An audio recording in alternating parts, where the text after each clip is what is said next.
teet pienen ilmoitusjutun tänne. Älkää koskeko niihin enää. Et. Nyt on tärkeää vain odottaa. Onko se siellä? No, se ei haittaa. Nyt pitäisi vain odottaa hetki. Nimittäin teillä on nyt todella kylmää vettä. Mitä uskotte nyt ensinnäkin tuolle pullossa olevalle vedelle tapahtuvan, kun se on tuolla lämpimässä vedessä? Mitä luulette? Onko tässä pöydässä joku, joka... Se lämpenee.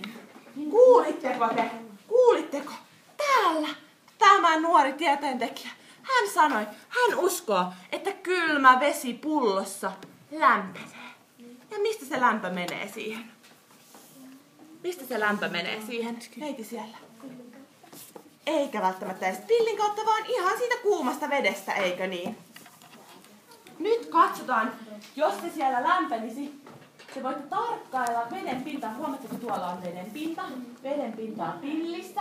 Tässä hiukan aikaa kyllä kestää, nimittäin. Veden pinta-ala nousee kuumuudessa. Täällä joku neiti sanoi jotain.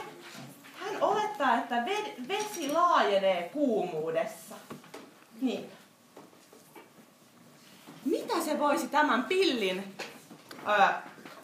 pillijärjestelmässä tarkoittaa, jos tämä vesi täällä pullossa lämpiää?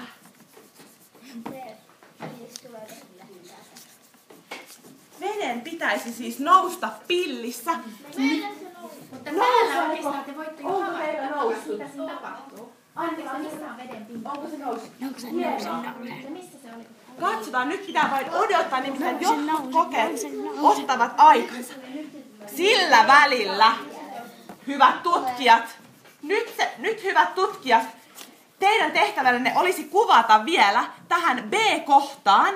Hyvä. Katso, nyt tää tuleekin täältä. Tulkaa katsomaan. Täältä voi tulla katsomaan. Täällä on nyt nopeasti lähtenyt tulemaan. Nyt se lämpölaajeneminen on saanut sen veden tulemaan jo noin melkein ulos tuolta pillistä. Kato tuota. Sieltä tuli jo yksi pisara. Wow.